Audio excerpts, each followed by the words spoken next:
आज कक्षा 12 के अकॉर्डिंग हम एक बहुत ही महत्वपूर्ण टॉपिक पर बात करेंगे इस वीडियो में, और ये हमारा टॉपिक है प्रकाश का ध्रुवण, पोलराइजेशन ऑफ लाइट।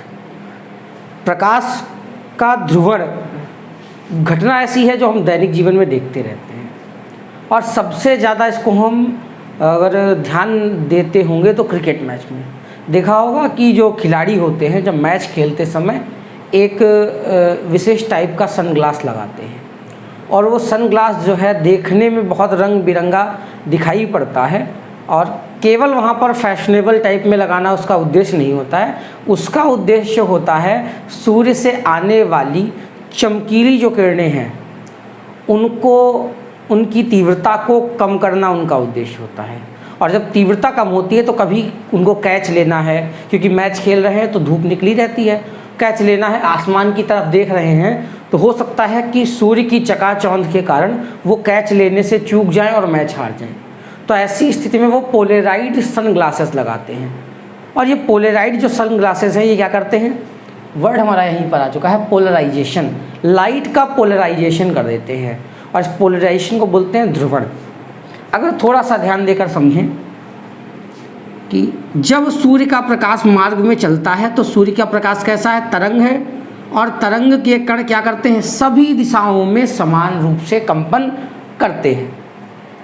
और जो सन ग्लास होता है, पोलराइजेशन ग्लास होता है, वो क्या करता है, जब ये सभी दिशाओं में कंपन कर रहे हैं तो इनकी तीव्रता अधिक होती है। इस तीव्रता अधिक होने के कारण जो सूर्य से आने वाला प्रकाश है बिना चश्मे के बहुत चमकीला या चकाचौंध वाला दिखाई देता है।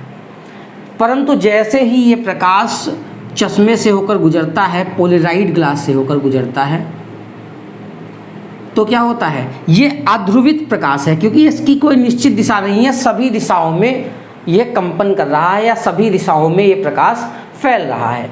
जैसे ये पोलराइड ग्लास से होकर गुजरता है तो जो इसके कंपन होते हैं वो किसी एक निश्चित दिशा में रह जाते हैं, सभी दिशाओं में कंपन नहीं रह पाते। अब क्या हुआ, सभी दिशाओं में कंपन थे, प्रकाश बहुत ज़्यादा चमकीला था, और जब एक दिशा में कंपन हो गए तो प्रकाश की तीव्रता बहुत कम हो गई और प्रकाश कैसा हो गया, कम चमकीला हो गया।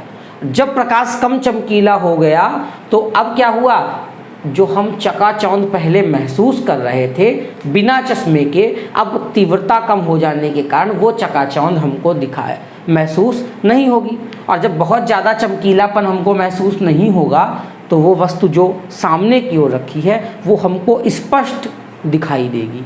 और मैच में अधिकतर यही होता है, गेंद हमेशा ऊपर की तरफ जाती है, खिलाड़ी को अगर कैच लेना है या गेंद रोकना है, अगर सामने सूर्य पड़ रहा है तो वो जो गेंद है चकाचौंध के कारण दिखाई नहीं देगी, तो वो लोग क्या करते हैं, पोलराइड सनग्लास लगा लेते हैं। अब तो ऐसा गाड़ियों में भी होने लगा है, जो विंड स्क्रीन होती है और साइड की स्क्रीन होती है उसको वो पोलराइड ग्लास लगवा लेते हैं। मोबाइल स्क्रीन में पोलराइड ग्लास लगने लगे हैं ताकि मोबाइल से निकलने वाली अल्ट्रावायलेट रेज आपकी आंखों को नुकसान ना पहुंचाएं। दैनिक जीवन में पोलराइड ग्लास ज़्यादातर जगहों पर शामिल हो गया है। तो आज हम इसी पोलराइजेशन ऑफ लाइट पर डिस्कस करेंगे। पोलराइजेशन ऑफ लाइट से पहले हम एक चीज़ पर डिस्कस कर लें, और वो है प्रकाश तरंगों की अनुप्रस्थ प्रकृति। ये क्या है, हाइगेंस ने जब हमें तरंगिका सिद्धांत दिया था तो वहां पर उन्होंने तरंगों को अनुदैर्ध्य माना। अब हेडिंग में आपको डाउट लग रहा होगा, दो चीज़ें, हमने कहा प्रकाश तरंगों की अनुदैर्ध्य प्रकृति और आप अनुप्रस्थ प्रकृति, और हमने बताया कि हाइगेंस ने माना है प्रकाश को अनुदैर्ध्य प्रकृति का। अब ये अनुप्रस्थ और अनुदैर्ध्य प्रकृति क्या हैं, तो अनुप्रस्थ प्रकृति और अनुदैर्ध्य प्रकृति, अनुप्रस्थ और दूसरी है अनुदैर्ध्य, लॉन्गिट्यूडनल वेव्स और लैटिट्यूडनल वेव्स। अनुप्रस्थ प्रकृति वाली तरंगे वे तरंगे होती हैं जो सुरंग और गर्त के रूप में चलती हैं। ये फॉर्म हम आपको इससे पहले चैप्टर्स में बता चुके हैं वेव्स के बारे में, जब हमने हाइगेंस के तरंगिका सिद्धांत के बारे में डिस्कस किया था। दूसरा जो हमारी अनुदैर्ध्य तरंगे हैं वो कैसे चलती हैं, संपीडन और विरलन के रूप में। कहीं पर कंपन पास पास होते हैं, कहीं पर कंपन दूर दूर होते हैं, कहीं पर कंपन पास पास और कहीं पर कंपन दूर दूर, फिर पास पास फिर दूर दूर। तो ये अनुदैर्ध्य तरंगे, क्योंकि उस समय तक हमें मैकेनिकल वेव्स मालूम थी और ध्वनि ज़्यादातर प्रचलित वेव्स थी, तो उससे हाइगेंस ने इनको कैसी तरंग मान लिया, अनुदैर्ध्य। और जितने भी विवर्तन व्यतिकरण प्रयोग किए गए वहाँ पर यह नहीं साबित हुआ कि प्रकाश अनुदैर्ध्य है कि नहीं। अनुदैर्ध्य तरंगें कैसे चलती हैं, एक बार ये संपीड़ित होंगी और फिर अगले क्षण में फैल जाएंगी, संपीड़ित हुई फैल गई, संपीड़ित हुई फैल गई, फिर संपीड़ित हुई फिर फैल गई, फिर संपीड़ित हुई। इस तरीके से ये माध्यम में आगे की ओर बढ़ती रहती हैं। इसमें जो कण के कंपन है, कंपन तरंग के जाने की दिशा ये है और कण के कंपन भी तरंग की दिशा में है। तो अनुदैर्ध्य तरंगे वे तरंगे होती हैं जिसमें तरंग के कण के कंपन तरंग के चलने की दिशा में होते हैं। और अनुप्रस्थ तरंगे कैसी होती हैं, तरंग के चलने की दिशा आगे की ओर है और ये तरंगे क्या करेंगी, ऊपर नीचे मूवमेंट करेंगी। तो ये ऊपर नीचे मूवमेंट कैसा होगा, 90 डिग्री का होगा, किसे, तरंग के चलने की दिशा से। तो अनुप्रस्थ तरंगे वे तरंगे होती हैं जिनमें तरंग के कण तरंग के चलने की दिशा के लंबवत ऊपर नीचे की ओर कंपन करें। तो दो तरंगे हो गई। प्रकाश को पहला माना गया था कैसा, अनुदैर्ध्य तरंगे। अगर व्यवहारिक रूप में देखें तो अनुदैर्ध्य तरंगे हमें कहाँ देखने को मिलेंगी, अगर हम एक स्प्रिंग को ले लें, एक सिरे से बांध दें और एक सिरे को कस के खींचे और छोड़ दें, तो स्प्रिंग आगे पीछे मूवमेंट करने लगती है। या इसमें कुछ द्रव्यमान बांध दें, फर्स्ट ईयर क्लास में हम पढ़ चुके होंगे इस तरीके के बारे में। पिंड को खींचते थे छोड़ते थे तो ये पिंड आगे पीछे सरल आवर्त गति में गति करने लगता था। तो स्प्रिंग की गति जो होती है वो अनुदैर्ध्य तरंग की गति की तरह होती है। जबकि अगर हम एक दीवार से रस्सी को बांध दें और दूसरे सिरे पर आगे पीछे ऊपर नीचे हाथ हिलाएं, तो इस प्रकार की तरंगें हमको बनती हुई मिलती हैं। तो हाइगेंस ने क्या माना कि जो प्रकाश है वो अनुदैर्ध्य प्रकृति का है। हाइगेंस ने खुद ही माना था।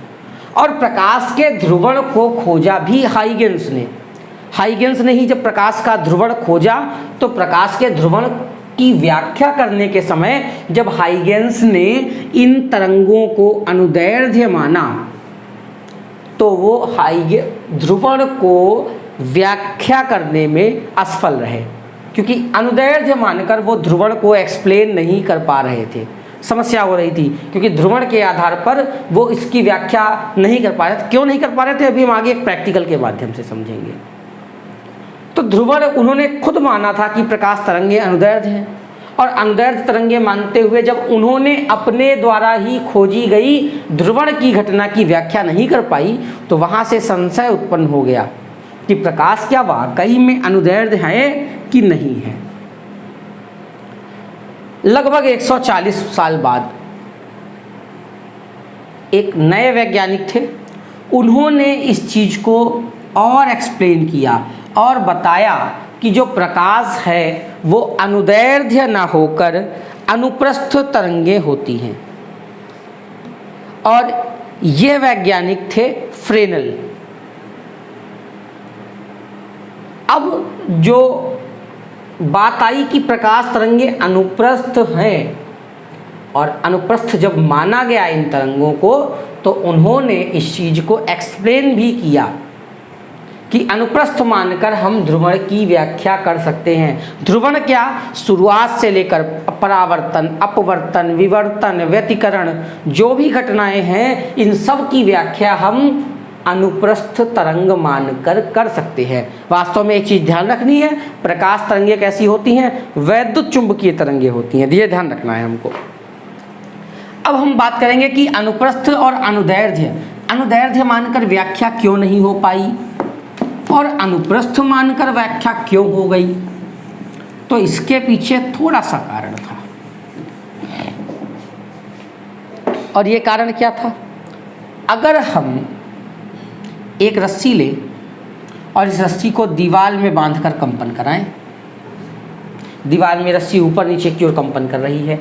एक हम थर्माकोल काट लें और उसमें एक बीच में छेद कर दें जिससे रस्सी आसानी से ऊपर नीचे खसक सके, तो क्या होगा, अगर कंपन इस छेद के समानांतर हो रहे हैं, ठीक है, तो वो जो कंपन करने वाली रस्सी है वो आराम से कंपन करते हुए आगे की तरफ निकल जाएगी।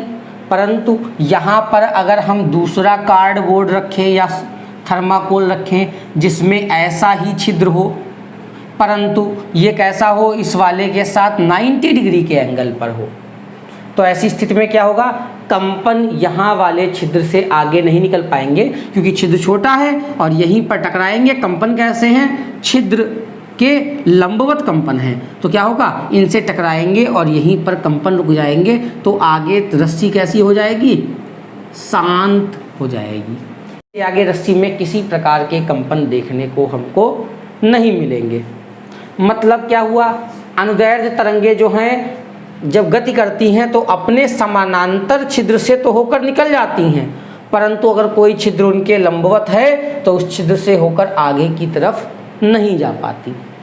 जबकि अगर यहीं पर कोई ऐसी तरंग होती जो कैसी होती, अनुदैर्ध्य होती है, तो अनुप्रस्थ तरंगों की बात की थी। अनुप्रस्थ तरंगें क्या हैं, अपने समानांतर छिद्र से, अपने कंपन के समानांतर जो छिद्र होगा, कंपन के समांतर जो छिद्र होगा उससे निकल जाएंगी, मगर कंपन के लंबवत या किसी और दिशा में जब छिद्र होगा तब वो उससे होकर गुजर नहीं पाएंगी। तो ऐसी स्थिति में क्या होगा, ये अनुप्रस्थ तरंगें समानांतर कंपन से ही गुजरेंगी, अन्य किसी स्थिति में ये अपने कंपन रोक देंगी। जबकि अगर हम किसी स्प्रिंग को लें इसी स्थान पर और ये स्प्रिंग क्या कर रही है, आगे पीछे मूवमेंट कर रही है, तो यहाँ पर हम इस कार्डबोर्ड को या थर्माकोल को लंबवत रखें तब भी स्प्रिंग इससे कंपन करते हुए आगे निकल जाएगी। यहाँ पर लंबवत रख दें तब भी क्या होगा, स्प्रिंग आगे पीछे मूवमेंट करती हुई निकल जाएगी, क्योंकि तब ये छिद्र से टकराएगी नहीं। क्यों नहीं टकराएगी, क्योंकि इसके कंपन लंबवत नहीं है। तो यहाँ ये साबित हो गया कि अगर हम इन दो छिद्रों को समांतर रखेंगे तभी अनुदैर्ध्य किरणें बिल्कुल कंपन करते हुए दूसरी तरफ निकल पाएंगी। अगर हम इनको अनुदैर्ध्य मानेंगे तो ऐसा नहीं होगा। अनुप्रस्थ तरंगों की प्रकृति के बारे में ये अध्ययन किया गया। अब हम टूरमैलीन के क्रिस्टल के एक प्रयोग को देखेंगे जिसमें इस प्रयोग को हमें सार्वजनिक कर दिया जाएगा। यहाँ पर बेसिक इतना लेकर चल रहे हैं कि अगर हमारी तरंगे अनुप्रस्थ हैं तो वो अपने कंपन के समांतर छिद्र से गुजर जाएंगी, परंतु अपने कंपन के लंबवत या किसी और दिशा के छिद्र से नहीं गुजरेंगी। जबकि अगर कोई तरंग अनुदैर्ध्य है तो कंपन के लंबवत चाहे छिद्र हो या कंपन के समांतर छिद्र हो, वो हर छिद्र से होकर गुजरेंगी और कंपन करती रहेंगी। यहाँ पर कंपन में असर पड़ रहा था, यहाँ कंपन में कोई भी असर नहीं पड़ेगा। अब हम प्रकाश के ध्रुवण से संबंधित टूरमैलीन के क्रिस्टल का प्रयोग करेंगे। प्रकाश के ध्रुवण की परिभाषा में बताई, अब इसको परिभाषा के रूप में देखेंगे। चूंकि प्रकाश के जो कंपन होते हैं सभी दिशाओं में समान रूप से होते हैं, किसी विशेष विधि के द्वारा प्रकाश के सभी दिशाओं के कंपन को किसी एक निश्चित दिशा में कंपनों में परिवर्तित करने की प्रक्रिया को हम क्या कहते हैं, प्रकाश का ध्रुवण। फिर से रिपीट करते हैं। चूंकि प्रकाश के कंपन माध्यम की सभी दिशाओं में समान रूप से होते हैं, किसी विशेष विधि के द्वारा प्रकाश के इन सभी दिशाओं वाले कंपनों को किसी एक निश्चित दिशा वाले कंपनों में परिवर्तित करने की प्रक्रिया को, अब सभी दिशाओं में कंपन नहीं रह गए, किसी भी एक निश्चित दिशा में कंपन होंगे, तो इस विधि को हम लोग क्या बोलेंगे, प्रकाश का ध्रुवण। क्योंकि हमने प्रकाश को क्या कर दिया है, ध्रुवित कर दिया है। जैसे चुनाव वगैरह में होता है वैसे जनता क्या है, एक साथ रहती है, किसी से कोई भेदभाव नहीं। चुनाव की स्थिति आती है तब क्या होता है, चुनाव में वोटिंग बढ़िया करने के लिए लोग अपना वोट बनाने के लिए वहाँ पर ध्रुवीकरण कर देते हैं। फिर जाति पात भेदभाव शुरू होने लगता है, एक जाति का वोट अलग एक जगह पर है, दूसरी जाति का अलग है। पहले हम यूनाइट थे, एक साथ थे, तब कोई फ़र्क नहीं पड़ रहा था। फिर क्या हो गया, एक जाति वाले एक जगह वोट डाल रहे हैं, दूसरी जाति वाले दूसरी जगह अपने अपने जाति के लोगों को वोट दे रहे हैं, तो उसको बोलते हैं ध्रुवीकरण हो गया। तो ध्रुवीकरण पहले नहीं था, क्योंकि सब एक साथ थे तब ध्रुवीकरण नहीं था, समूह था। और जैसे ही वो अलग अलग स्थानों पर एक जैसे झुंड बना लेते हैं तो उसको हम ध्रुवीकरण बोलते हैं। ऐसे ही जब सभी दिशाओं में प्रकाश के कंपन थे उसको हम ध्रुवित प्रकाश नहीं कहते थे, वो साधारण प्रकाश था। परंतु जब प्रकाश के कंपन किसी एक विशेष दिशा में हो जाते हैं तो हम उसको ध्रुवित प्रकाश बोलते हैं। तो प्रकाश का ध्रुवण कैसे होता है? जब कोई प्रकाश की किरण सभी दिशाओं में समान रूप से कंपन कर रही होती है, इसके आगे हम एक टूरमैलिन क्रिस्टल रखते हैं जिसकी अक्ष बीच से कटी हुई और समानांतर होती है। जब प्रकाश इस टूरमैलिन क्रिस्टल से होकर गुजरता है तो निकलने वाला प्रकाश जो होता है उसमें केवल एक दिशा के कंपन होते हैं। और कौन सी दिशा के कंपन होते हैं? इस वाले छिद्र के समानांतर कंपन हमको प्राप्त होते हैं। अगर हमको चेक करना है ये प्रकाश ध्रुवित है कि नहीं है, तो हम ऐसा ही एक टूरमैलिन क्रिस्टल यहाँ पर समानांतर रूप में रख देते हैं। यहाँ पर समांतर जब क्रिस्टल रखा है तो जितना प्रकाश यहाँ पर तीव्रता का निर्गत हो रहा है उतना ही प्रकाश यहाँ पर निर्गत होगा। क्यों निर्गत होगा? अभी हमने जो प्रैक्टिकल देखा था, जब समांतर होंगे तो इनके कंपनों पर कोई असर नहीं पड़ेगा। परंतु जैसे जैसे हम इस क्रिस्टल को घुमाएंगे, अब हम उंगलियों से घुमा रहे हैं, फिगर को नहीं घुमा रहे हैं, अगर हम इस क्रिस्टल को जैसे जैसे घुमाना शुरू करेंगे इसकी अक्ष और इसकी अक्ष के बीच में एंगल बनना शुरू हो जाएगा। पहले ये समांतर थे और फिर धीरे धीरे घूमना, ये ऐसा ही रहेगा, दूसरा वाला घूमना शुरू होगा, तो इनकी जो समांतर अक्ष बन रही थी उनके बीच में कोण बनने लगेगा। तो जैसे जैसे क्रिस्टल घुमाएंगे दूसरी तरफ निकलने वाले प्रकाश की तीव्रता क्या होगी? कम होती चली जाएगी। और जब ये क्रिस्टल एक दूसरे के साथ 90 अंश पर हो जाएंगे तो यहाँ निकलने वाली तीव्रता कितनी हो जाएगी? 0। अगर ऐसा हो रहा है तो कतई क्लियर है कि ये जो प्रकाश यहाँ से निकला था सेकंड वाले से या फर्स्ट वाले से प्रकाश निकला था वो ध्रुवित था। अगर इसको घुमाने पर प्रकाश की किरणों की तीव्रता में कोई असर नहीं पड़ रहा है तो हम क्या कहेंगे कि ये जो किरणें थी निकल रही थी यहाँ पर, ये ध्रुवित नहीं थी। क्योंकि जब घुमाया, अगर यहाँ वाले क्रिस्टल को घुमाओ, जिस दिशा में घुमाओगे उसी दिशा के कंपन बाहर निकलने लगेंगे। तो जब अध्रुवित प्रकाश होगा तो इससे हर समय एक ही तीव्रता का प्रकाश निकलेगा। परंतु जब ध्रुवित होगा तो क्रिस्टल को घुमाएंगे तो इसकी तीव्रता पर असर पड़ेगा और 90 डिग्री पर क्या हो जाएगा? 0 हो जाएगा, तीव्रता का मान लगभग नगण्य हो जाएगा। तो ये क्या था? इस वाले जो क्रिस्टल को हम बोलते हैं ध्रुवक, और इसको हम लोग क्या बोलते हैं? विश्लेषक।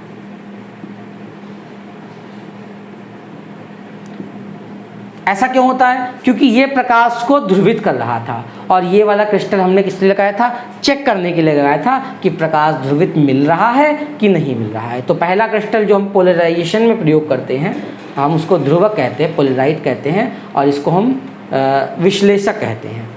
ध्यान रखेंगे इस चीज़ का। तो ये एक टूरमैलिन क्रिस्टल का प्रयोग था। इसमें हम क्या करते थे? सूर्य से आने वाले प्रकाश के सामने एक टूरमैलिन क्रिस्टल को रखते थे। जब सूर्य का प्रकाश इस क्रिस्टल पर आपतित होता था तो दूसरी ओर निर्गत किरणें ध्रुवित होती थी। इस ध्रुवित प्रकाश को चेक करने के लिए हम इसी के समानांतर एक और टूरमैलिन क्रिस्टल रखते थे। यहाँ से निर्गत और यहाँ से निर्गत प्रकाश की तीव्रता अगर एक जैसी थी, फिर हम क्या करते थे? इस क्रिस्टल को घुमाते थे। जैसे जैसे क्रिस्टल घूमता था प्रकाश की तीव्रता निर्गत वाली कम होने लगती थी। और जब ये क्रिस्टल और ये वाला क्रिस्टल, ध्रुवक और विश्लेषक, एक दूसरे के साथ 90 डिग्री के एंगल पर होता था तब हमें निर्गत प्रकाश की तीव्रता नगण्य या 0 के बराबर प्राप्त होती थी। तो ऐसी स्थिति में हम इसको कह सकते थे कि टूरमैलिन क्रिस्टल के द्वारा हम ध्रुवित प्रकाश प्राप्त कर सकते हैं। अब ये ध्यान देना है यहाँ पर, अगर ये प्रकाश कैसा होता? अनुदैर्ध्य प्रकृति का होता, तब क्या होता? इस वाले क्रिस्टल और इस वाले क्रिस्टल के रखने पर प्रकाश की तीव्रता पर या तरंग पर कोई असर नहीं पड़ता। अभी हमने उस थर्माकोल वाले प्रयोग को देखा था, स्प्रिंग के मूवमेंट पर उस छिद्र के रखने का कोई असर नहीं पड़ा, परंतु अगर वो रस्सी वाला मूवमेंट हो रहा था तो उसमें हम अगर समांतर रखते थे तो हमें यहाँ पर निर्गत प्रकाश में मूवमेंट निर्गत तरंग में मूवमेंट दिखाई देता था।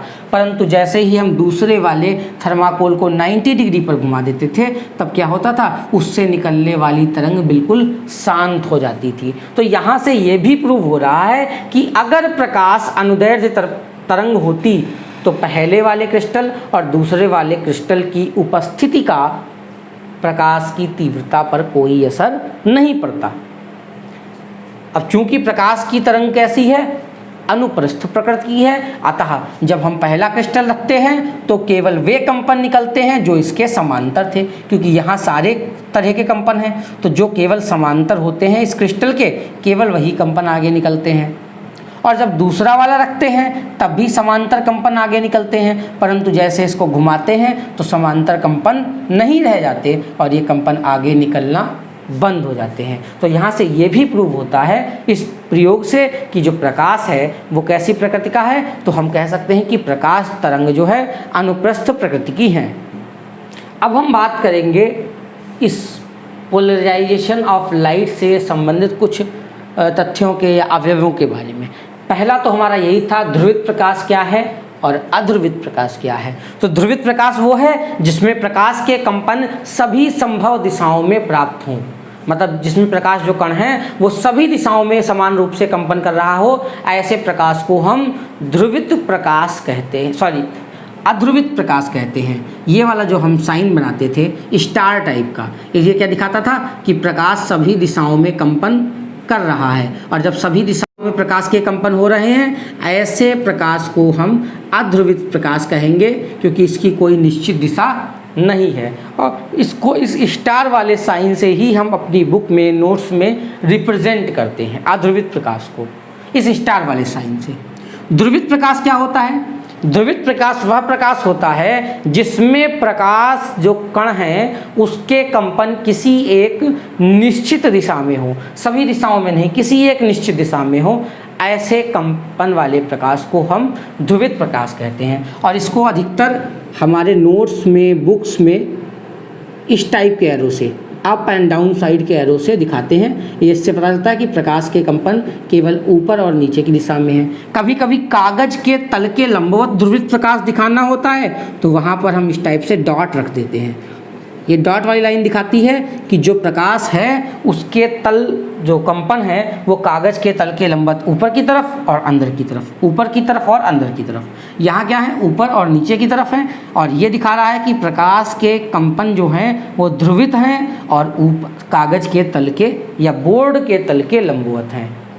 ये चीज़ें हमारी जो थी ये ध्रुवित प्रकाश के अवयव में आती हैं। कुछ चीज़ें और हैं जिनकी छोटी छोटी परिभाषाएं हमारी परीक्षाओं में पूछी जाती हैं, और ये है कंपन तल और ध्रुवण तल। कंपन तल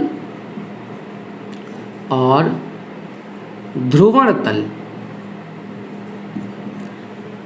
ये कंपन तल और ध्रुवण तल वाइब्रेशन प्लेन और पोलराइजेशन प्लेन क्या होते हैं? तो वाइब्रेशन प्लेन, कंपन तल, वह तल होता है जिसमें प्रकाश के चलने की दिशा, ऐसा तल जिसमें प्रकाश के चलने की दिशा और कणों के कंपन की दिशा दोनों हों, दोनों स्थित हों। ऐसा तल जिसमें तरंग के चलने की दिशा या प्रकाश के चलने की दिशा और कणों के कंपन की दिशाएं दोनों शामिल हों, ऐसे प्रकाश को हम क्या कहते हैं, ऐसे तल को कंपन तल या वाइब्रेशन प्लेन कहते हैं।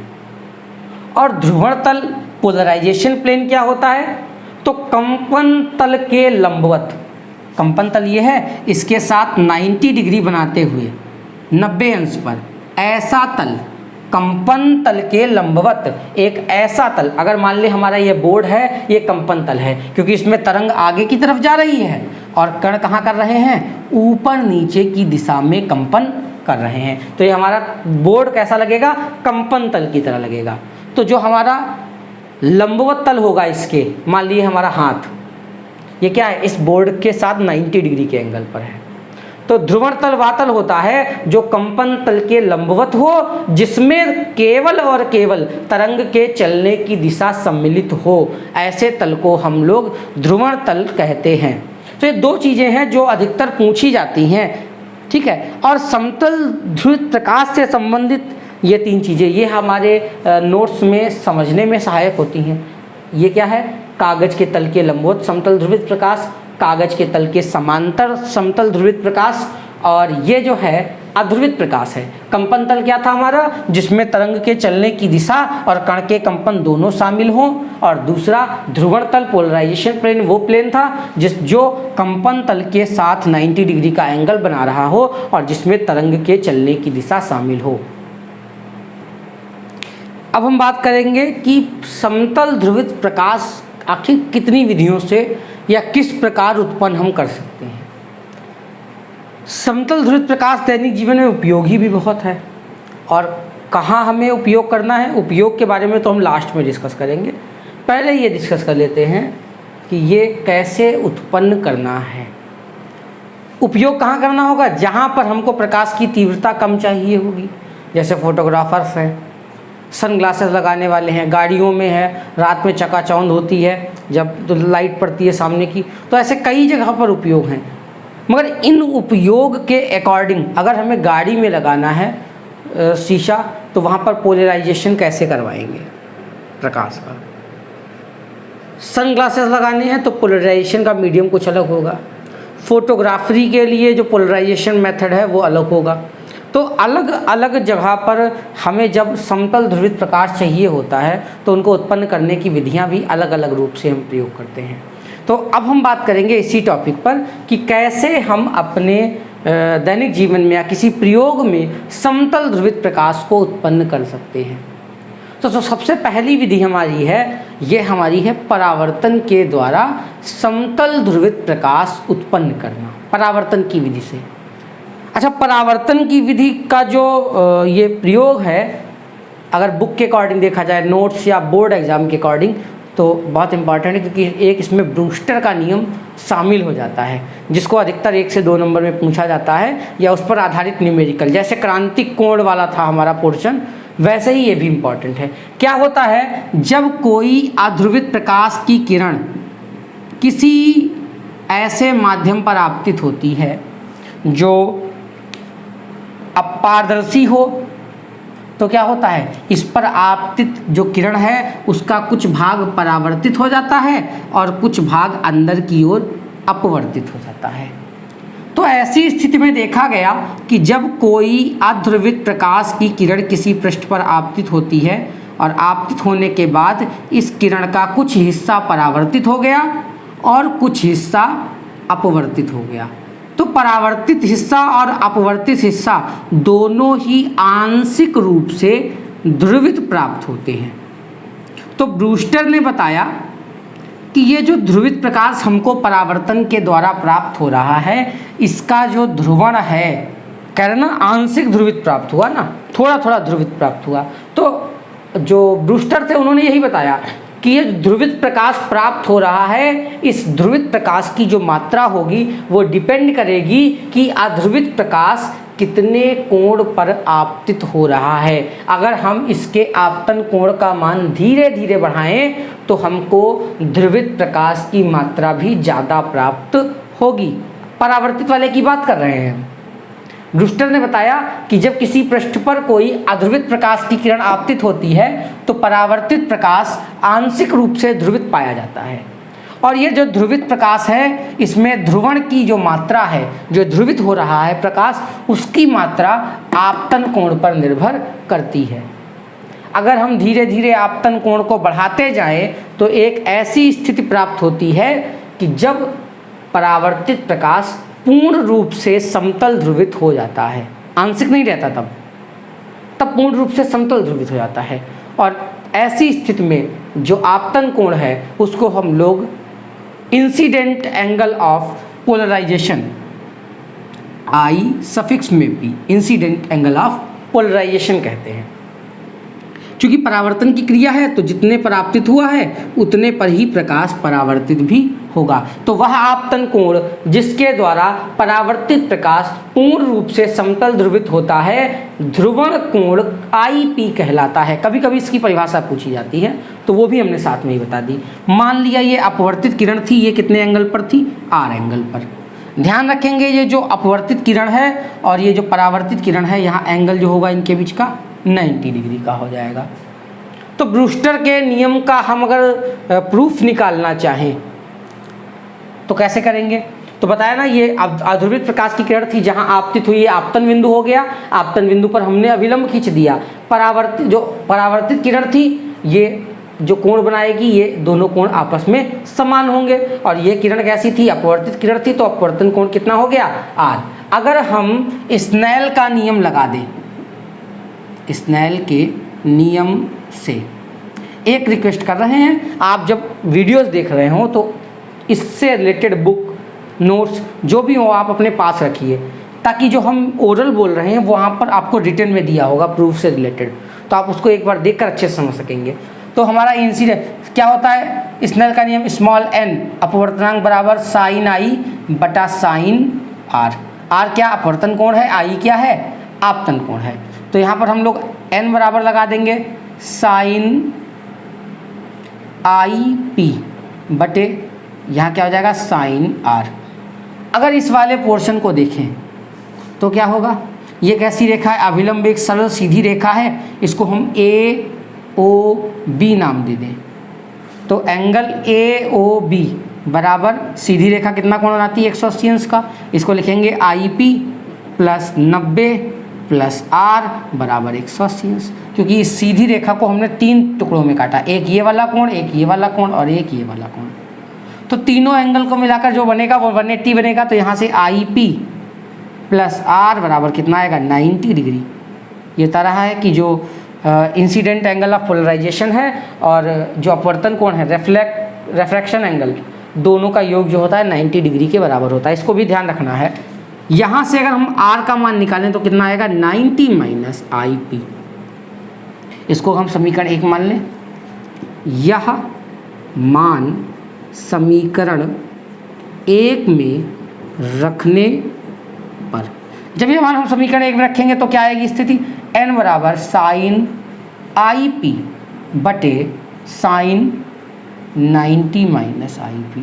ये R की वैल्यू हमने पुट की है, तो यहाँ से n बराबर क्या आएगा? साइन IP बटे साइन 90 माइनस थीटा होता है कॉस थीटा, तो ये कॉस IP हो जाएगा। साइन बटे कॉस क्या हो जाएगा? tan IP और ये स्मॉल n। तो ये होता है ब्रूस्टर के नियम का। ये हम साधारण भाषा में से कह सकते हैं एंगल ऑफ पोलराइजेशन, ध्रुवण कोण और अपवर्तनांक के बीच में संबंध। IP क्या है? ध्रुवण कोण है, और n क्या है? माध्यम का अपवर्तनांक। तो ध्रुवण कोण और अपवर्तनांक के बीच में संबंध के नाम से भी पूछा जाता है, ब्रूस्टर के नियम से के नाम से भी पूछा जाता है, और अधिकतर तौर से पूछा जाता है। इसीलिए हमने इसको थोड़ा सा ब्रॉड डिस्कस किया। और एक और स्थिति आती है, इसको कह देते हैं कि परावर्तन के द्वारा हम ध्रुवित प्रकाश कैसे प्राप्त करेंगे। तो इसके लिए भी हम इसी पोर्शन को पूरा एक्सप्लेन करेंगे, थ्योरिकल पोर्शन लिखने के साथ साथ। अगली विधि हमारी है जो सेकंड, अपवर्तन के द्वारा प्रकाश का ध्रुवण। अपवर्तन के द्वारा प्रकाश का ध्रुवण कैसे होगा? अभी हमने बताया, जब एक किरण आपतित हुई तो परावर्तित प्रकाश जो मिला वो ध्रुवित मिला, और अपवर्तित प्रकाश भी आंशिक रूप से ध्रुवित मिला। परावर्तित प्रकाश को तो विशेष कोण के द्वारा पूर्ण रूप से ध्रुवित कर सकते थे, अगर हम इसका जो इंसिडेंट एंगल है वो IP के बराबर कर दें। तो जो हमें परावर्तित प्रकाश मिलता था वो पूर्ण रूप से ध्रुवित मिलता था। मगर इस परावर्तित प्रकाश को हम कुछ स्थानों पर प्रयोग कर सकते हैं। अगर कार के अंदर हम बैठे हों तो हमको कैसा प्रकाश चाहिए? जो अंदर की तरफ आए और ध्रुवित हो, मतलब प्रकाश अपवर्तित होकर हमारी कार के अंदर प्रवेश करे और हमको ध्रुवित मिले। तो परावर्तित प्रकाश का वहाँ ध्रुवण हो तो कोई फायदा नहीं है। तो हमें कैसा प्रकाश चाहिए? अपवर्तित होकर ध्रुवित प्रकाश प्राप्त करना है। तो क्या करते हैं, हमने देखा कि अगर किसी कांच की एक प्लेट से अपवर्तित प्रकाश थोड़ा सा ध्रुवित हो रहा है तो उस प्रकाश को फिर हमने क्या किया, उसके समानांतर एक और प्लेट रखी। यहाँ से कुछ प्रकाश परावर्तित हुआ और कुछ प्रकाश अपवर्तित हो गया। पहले थोड़ा ध्रुवित हुआ था, मान लेते हैं ये 20% ध्रुवित हुआ था। अगली बार फिर गुजरा, 20% और ध्रुवित हो गया। एक बार प्लेट हमने फिर रख दी इसके साथ में और 20% ध्रुवित हो गया। फिर एक बार प्लेट रखी, क्या हुआ, यहाँ से परावर्तित हुआ और कुछ अपवर्तित हुआ। अपवर्तित प्रकाश 20% और ध्रुवित हुआ था, फिर से प्रकाश परावर्तित हुआ, कुछ अपवर्तित हुआ, 20% और ध्रुवित हो गया। कुल मिला के लगभग हमारा 80% प्रकाश ध्रुवित हो गया। एक प्लेट हमने यहाँ पर और रख दी, फिर प्रकाश परावर्तित हुआ और एक प्रकाश अपवर्तित हुआ। अपवर्तित प्रकाश 20% और ध्रुवित हो गया। यहाँ पर मैथमेटिकल पोर्शन को ज़्यादा ध्यान से मत देखना, ये हम इजीली आपको समझाने के लिए ये प्रयोग कर रहे हैं कि हर बार में मान लेते हैं प्रकाश 20% ध्रुवित होता है, तो धीरे धीरे करते करते जब हम कई बार उसको अपवर्तित कराएंगे प्लेटों से, तो हमें प्रकाश कैसा मिलेगा, एक ऐसी स्थिति आएगी कि प्रकाश हमें पूर्ण रूप से ध्रुवित मिलेगा। तो अगर हमको अपवर्तन के द्वारा प्रकाश ध्रुवित करना है तो ऐसी स्थिति में हमें प्रकाश को कई परतों से अपवर्तित कराना पड़ेगा। और जब कई परतों से प्रकाश अपवर्तित होगा तो हर बार उसमें ध्रुवण की मात्रा बढ़ती चली जाएगी, क्योंकि परावर्तित प्रकाश तो पूर्ण रूप से ध्रुवित था, मगर अपवर्तित प्रकाश हर बार आंशिक ध्रुवित मिलता है। तो जब जितनी बार हम उसको अपवर्तित कराएंगे उसके ध्रुवण की मात्रा बढ़ती चली जाएगी और एक स्थिति ऐसी आएगी कि जब आखिरी बार अपवर्तित प्रकाश पूर्ण रूप से ध्रुवित होगा। तो इस प्रकार से अगर हम किसी प्रकाश को कई बार माध्यम में अपवर्तित करा रहे हैं तो उसके बाद हम एक स्थिति में पूर्ण रूप से ध्रुवित प्रकाश प्राप्त कर सकते हैं। और ये विधि है अपवर्तन के द्वारा ध्रुवित प्रकाश प्राप्त करने की। तीसरी विधि में हम पढ़ेंगे द्वि अपवर्तन की घटना। तीसरी विधि है द्वि अपवर्तन द्वारा प्रकाश को ध्रुवित करना। ये जो नया वर्ड है इसको भी समझ लेते हैं। द्वि अपवर्तन की घटना क्या होती है, कुछ क्रिस्टल ऐसे होते हैं जैसे कैल्साइट क्रिस्टल है, क्वार्ट्ज क्रिस्टल है, इनका एक विशेष गुण होता है। और विशेष गुण क्या होता है, जब कोई, मान लेते हैं क्रिस्टल है, जब कोई प्रकाश की किरण, साधारण प्रकाश की किरण इन क्रिस्टलों में प्रवेश करती है तो ये क्रिस्टल जो है वो इन किरणों को दो भागों में बांट देते हैं। इसमें से एक किरण जो होती है वो समतल ध्रुवित होती है और जबकि दूसरी किरण कैसी होती है, साधारण किरण होती है। तो इस घटना को किसी एक साधारण प्रकाश की किरण को दो किरणों में बांटना, जिसमें एक किरण जो है ध्रुवित प्रकाश हो, ई रे हो, एक्स्ट्रा ऑर्डिनरी रे, और दूसरी कैसी हो, ओ रे हो। ओ रे का मतलब है ऑर्डिनरी, साधारण किरण हो। तो इस घटना को, जिसमें एक साधारण प्रकाश की किरण को दो किरणों में बांटा जाता है, ऐसी घटना को हम द्वि अपवर्तन की घटना कहते हैं। मगर ये दोनों किरणें हमको इस क्रिस्टल के द्वारा एक साथ प्राप्त होती हैं, तो ऐसी स्थिति में हम इस क्रिस्टल का प्रयोग करेंगे तो कोई फ़ायदेमंद साबित नहीं होता है। क्यों? क्योंकि हमें ऑर्डिनरी रे, साधारण प्रकाश तो साथ ही साथ मिल रहा है। अगर हम किसी विधि के द्वारा इस साधारण प्रकाश को रोक दें तब क्या होगा, इस क्रिस्टल से निकला हुआ प्रकाश केवल एक्स्ट्रा ऑर्डिनरी रे अर्थात समतल ध्रुवित प्रकाश मिलेगा। और इस प्रकाश को प्राप्त करने के लिए हमें थोड़ा सा प्रयास करना पड़ता है और इस प्रयास को यहाँ हम विधिवत समझेंगे। द्वि अपवर्तन को हम समझ लें, एक साधारण प्रकाश की किरण को किसी क्रिस्टल से गुजारने पर उस किरण का दो किरणों में एक्स्ट्रा ऑर्डिनरी रे अर्थात असाधारण किरण और दूसरा ऑर्डिनरी रे अर्थात साधारण किरण में बट जाने की घटना द्वि अपवर्तन की घटना कहलाती है। परंतु हमें करना क्या है, साधारण किरण को रोककर समतल ध्रुवित प्रकाश प्राप्त करना है। किसके द्वारा? द्वि अपवर्तन के द्वारा। इसके लिए हमें थोड़ा सा प्रयोग करना पड़ेगा। इसके लिए हम लोग क्या करेंगे, एक क्रिस्टल ले लेंगे और इस क्रिस्टल को जो बनाकर हम तैयार करते हैं इसको निकोल प्रिज्म विधि भी कहते हैं। कभी कभी इसको नाम से कहते हैं कि निकोल प्रिज्म के द्वारा आप समतल ध्रुवित प्रकाश कैसे प्राप्त करोगे, इसको समझाइए। इसके लिए हम लोग करते हैं, एक कैल्साइट क्रिस्टल ले लेते हैं और ये क्रिस्टल कैसा होता है, थोड़ा सा इसके बारे में ज़्यादा ध्यान रखेंगे पहले। इसमें जो एक एंगल होता है वो 68 डिग्री का होता है और जबकि दूसरा एंगल 12 डिग्री का होता है। ऐसा क्रिस्टल लेते हैं जिसकी जो लंबाई होती है वो चौड़ाई की 3 गुनी होती है। लंबाई चौड़ाई की 3 गुनी हो, एक एंगल 68 डिग्री का हो तो दूसरा एंगल कितना हो, 112 डिग्री का। हम करते क्या हैं, इस क्रिस्टल को इसके विकर्ण के अनुदिश समतल के द्वारा काट लेते हैं।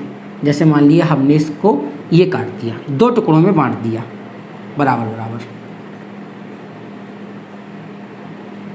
साधारण प्रकाश की बात करें तो साधारण प्रकाश के लिए जो ये कैल्साइट क्रिस्टल है इसका अपवर्तनांक 1.658 होता है साधारण प्रकाश के लिए, ऑर्डिनरी किरण के लिए।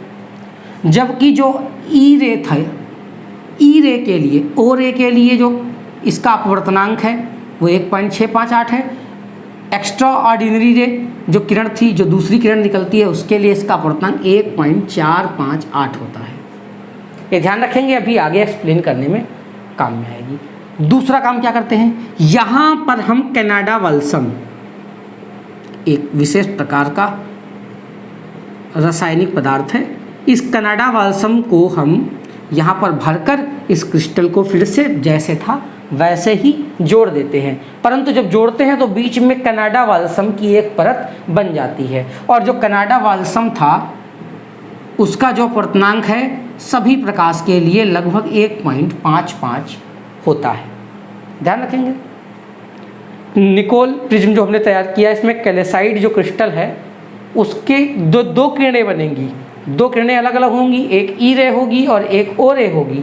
अभी बताया था द्विअपवर्तन में, तो ओ रे के लिए 1.658 अपवर्तनांक होगा और ई रे के लिए 1.458 होगा। जबकि जो कनाडा बाल्सम हमने लगाया है इसका जो अपवर्तनांक होगा सभी प्रकार की किरणों के लिए 1.55 होगा। अब होता क्या है, जैसे ही किरण जब यहाँ प्रवेश करती है तो प्रवेश करने के बाद 2 टुकड़ों में बढ़ जाती है। हमें क्या करना है, ऑर्डिनरी रे को रोकना है। इसको रोकने के लिए हम यहाँ जो नीचे तली है इसको काला पेंट कर देते हैं।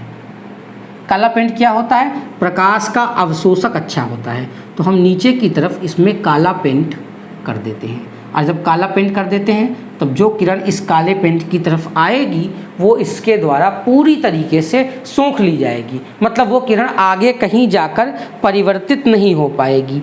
इसीलिए हम इसमें नीचे की तरफ काला पेंट कर देते हैं। अब होता क्या है, जैसे ही ये किरण, कोई प्रकाश की किरण, साधारण प्रकाश की किरण यहाँ पर पृष्ठ पर आपतित होती है, 2 किरणों में बढ़ जाती है, एक तो ई रे और दूसरी ओ रे, साधारण किरण। साधारण किरण की स्थिति में जो क्रिस्टल है उसका अपवर्तनांक कितना है, 1.658, और जो यहाँ कनाडा बाल्सम है उसका अपवर्तनांक कितना है, 1.55। तो जो क्रिस्टल होता है वो सघन माध्यम हो जाता है, और जो ये कनाडा बाल्सम है वो कैसा माध्यम होता है, विरल। और जब कोई किरण सघन माध्यम से विरल माध्यम में जाने लगती है तो जो हमने रचना की है, ये रचना इस प्रकार से होती है कि ये किरण पूर्ण आंतरिक परावर्तन कर देती है। सघन माध्यम से विरल माध्यम में जाने लगती है तो पूर्ण आंतरिक परावर्तन कर देती है, और परावर्तित होकर नीचे जो काली पेंट है उसकी तरफ झुक जाती है, और काली पेंट इस परावर्तित किरण को अवशोषित कर लेती है। जबकि ई रे कैसी है, ई रे के लिए अपवर्तनांक 1.458 है, मतलब जो क्रिस्टल है वो कैसा हो जाएगा, विरल माध्यम, और कनाडा बाल्सम कैसा माध्यम हो जाएगा, सघन माध्यम। अतः यह किरण बिना विचलित हुए धीरे धीरे आगे की तरफ निकल जाती है। और जब ये किरण आगे की तरफ निकल जाती है तो क्रिस्टल में क्या हुआ, साधारण प्रकाश की किरण आई, 2 किरणों में टूटी, ई रे ओ रे। ऑर्डिनरी रे को उसने अवशोषित कर लिया, जबकि ई रे को उसने बिना अवशोषित किए हुए बाहर निकलने दिया। तो हमें यही चाहिए था कि हमें केवल समतल ध्रुवित प्रकाश की किरण प्राप्त हो, और वही हमको इस विशेष विधि के द्वारा प्राप्त हो गई। कुछ याद रखने योग्य बातें हैं वो हमने यहाँ पर साइड में लिखी हैं। 2 तीनों का अपवर्तनांक वो आपको याद रखना है, ठीक है। निकोल प्रिज्म का मेथड इसको बोलते हैं, और द्विअपवर्तन के द्वारा भी नाम से इसे पूछा जाता है, तो हम याद रखेंगे। कोई डाउट है आपको इससे रिलेटेड तो आप कमेंट कर सकते हैं। अगली विधि जो हमारी है वो द्विवर्णता है। जैसा हमने द्विअपवर्तन वाली घटना देखी थी, क्या होता था, एक किरण आई और दो किरणों में विभक्त हुई और ये दो किरणें ई रे और ओ रे के नाम से जानी जाती थी। द्विवर्णता कुछ विशेष क्रिस्टलों का ही गुण होता है, जिनमें यह गुण होता है कि वो उसमें से जो अपवर्तित किरण है, जो द्विअपवर्तन की घटना हो रही है, उसमें से एक किरण जो साधारण किरण है उसको स्वतः अवशोषित कर लेते हैं, जबकि दूसरी किरण जो ई रे होती है उसको अवशोषित नहीं करते और अपने से होकर निकल जाने देते हैं। तो ऐसी घटना जो है वो द्विवर्णता कहलाती है, जिसमें एक किरण साधारण किरण को अवशोषित कर लिया जाए और जो असाधारण किरण है उसको निर्गत होने दिया जाए, जिससे निर्गत प्रकाश हमको पूर्ण रूप से समतल ध्रुवित प्राप्त होता है। ऐसे क्रिस्टलों के द्वारा जो है हम समतल ध्रुवित प्रकाश को आसानी से प्राप्त कर सकते हैं।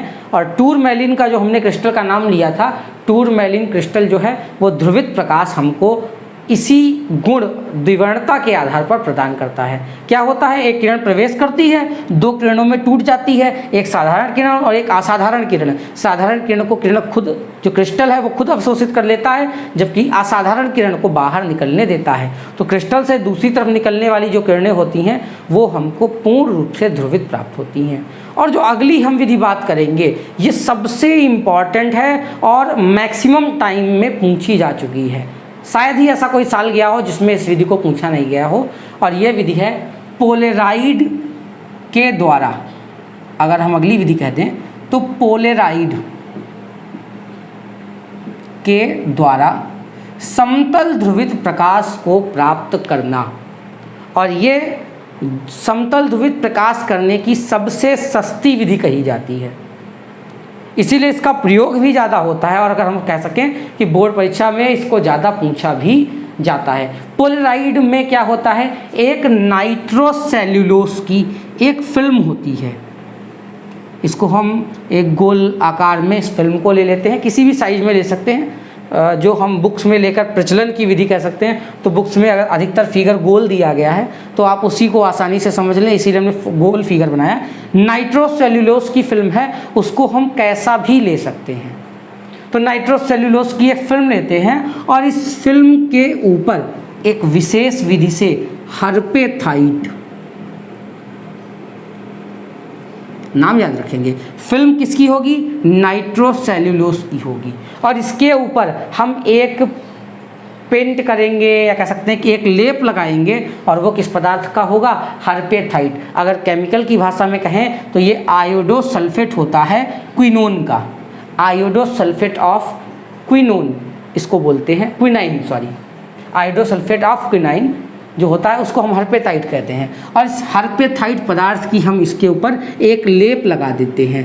इस विशेष विधि से लेप लगाते हैं कि इसकी जो अच्छे बने अक्ष बने वो क्या हों, एक दूसरे के समांतर हों। इस प्रकार से पूरे इसमें पोर्शन में समांतर आधार पर हमें ये अक्षें प्राप्त हों। इस प्रकार से हम इसको विशेष विधि के द्वारा यहाँ पर इस लेप को लगा देते हैं।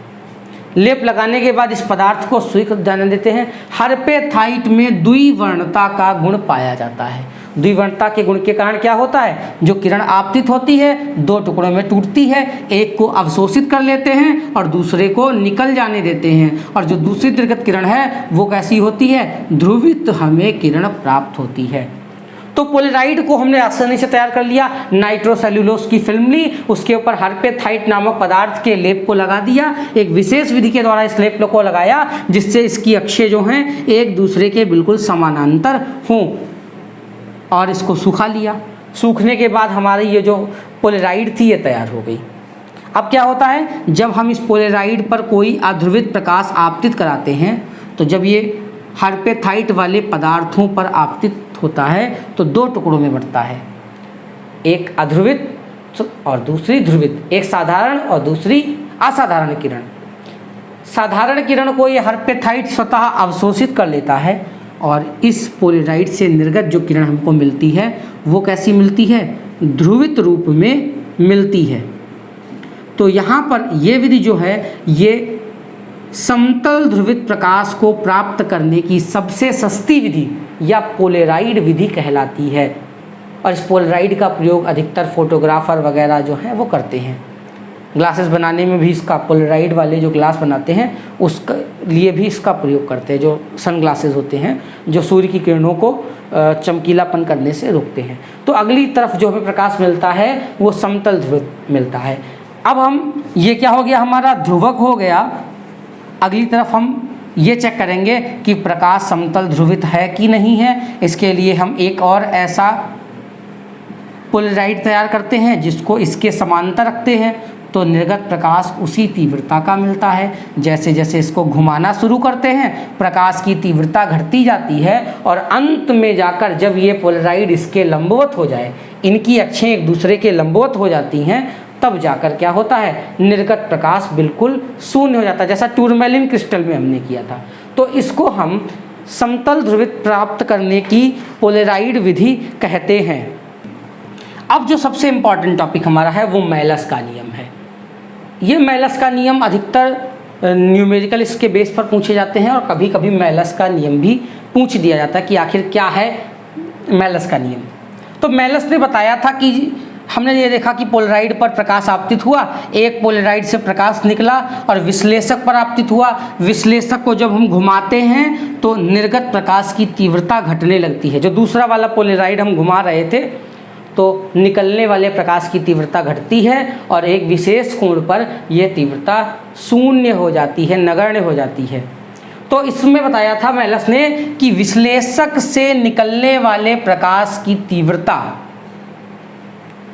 विश्लेषक से निकलने वाले प्रकाश की तीव्रता प्रोपोर्शनल होती है ध्रुवक और विश्लेषक की अक्षों के बीच बने कोण थीटा। एक पोलराइड ध्रुवक होता था और एक पोलराइड क्या होता था, विश्लेषक होता था। तो मान लिया ध्रुवक की अक्ष इस टाइप में है, तो इनके बीच जो कोण बन रहा है थीटा, ध्रुवक और विश्लेषक की अक्षों के बीच में बने कोण थीटा की कोज्या के वर्ग के अनुक्रमानुपाती होती है। मेलस ने बताया था कि किसी विश्लेषक से निकलने वाले प्रकाश की तीव्रता ध्रुवक और विश्लेषक की अक्षों के बीच बने कोण थीटा की कोज्या के वर्ग के अनुक्रमानुपाती होती है।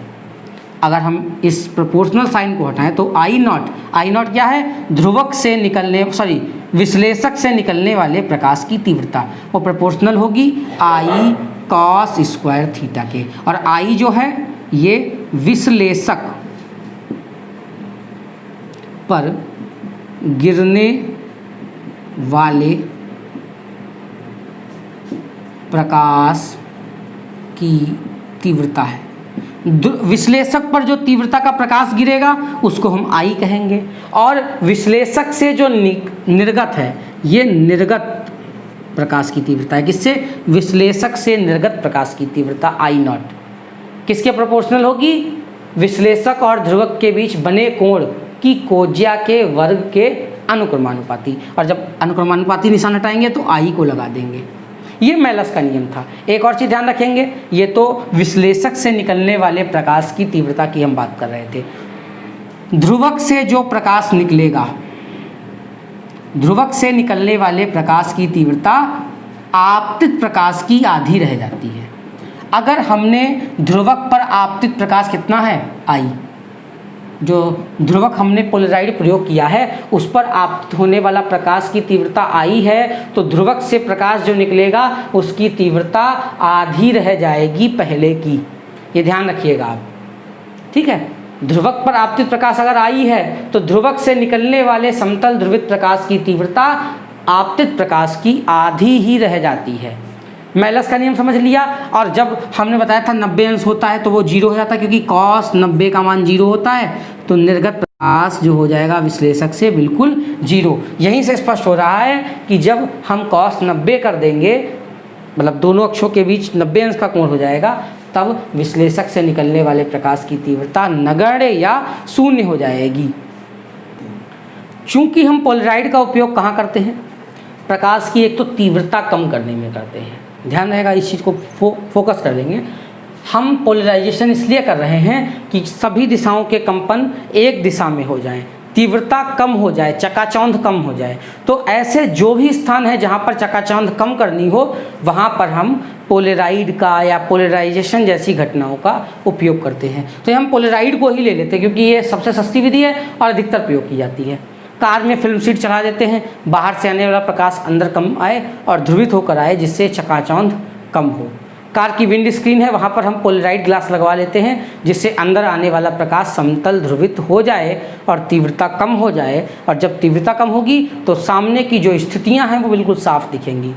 तो कार की विंड स्क्रीन में हम पोलराइजेशन का प्रयोग कर सकते हैं। सन ग्लासेस जो बनते हैं खिलाड़ियों के लिए, उसमें पोलराइड का प्रयोग करते हैं।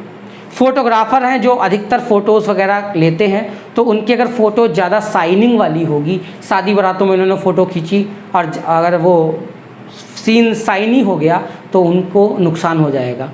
तो ऐसी स्थिति में फोटोग्राफर लेंस के आगे पोलराइड ग्लास लगाकर उनका प्रयोग करते हैं ताकि जो फ़ोटो वो खींच रहे हैं वो ज़्यादा शाइनिंग ना आए, बिल्कुल क्लियर और अच्छी आए। गाड़ी की हेडलाइट्स जो होती हैं उनमें अधिकतर इनका प्रयोग होता है। जितनी जगह हैं जहाँ पर हमको समतल ध्रुवित प्रकाश चाहिए, वैज्ञानिक प्रयोगों में हम इसका प्रयोग कर सकते हैं। प्रकाश के गुणों का अध्ययन करने में हम पोलराइड का प्रयोग कर सकते हैं। जहाँ जहाँ भी हमको समतल ध्रुवित प्रकाश चाहिए और प्रकाश की तीव्रता कम करनी है, ऐसे स्थानों पर हम पोलराइड ग्लास का प्रयोग करते हैं। तो आज का हमारा टॉपिक पोलराइजेशन था, जो 12th का बहुत महत्वपूर्ण टॉपिक है और इससे मैक्सिमम क्वेश्चन पूछे जाते हैं। हमने इस टॉपिक को अच्छे से समझा। अगर बाय द वे कोई ऐसा पोर्शन रह गया हो जो आपको नहीं समझ में आया, लगता है कि इसको एक और बार एक्सप्लेन करने की आवश्यकता है, तो आप कमेंट कर दीजिएगा। हम इस पर एक और छोटा सा वीडियो बनाकर इसको दोबारा और अच्छे से एक्सप्लेन करने की कोशिश करेंगे। और अपेक्षा आपको समझ में आया होगा। अगर ध्यान रहे, वीडियो आप जब भी देखें तो अपने नोट्स को साथ में लेकर देखें, और अगर वीडियो आप देख चुके हैं तो उसके बाद में भी एक बार नोट्स को पढ़ सकते हैं, जिससे आपका रिवीजन होगा और जो वीडियो में बताया गया है वो आपको समझ में आएगा। तीसरी चीज़ ध्यान रखें, हम इसमें जो बता रहे हैं अगर आपको लगता है कुछ नोट करने के लिए आवश्यक है तो आप उसको नोट भी कर लें। तो आज के लिए बस इतना ही, तब तक के लिए धन्यवाद।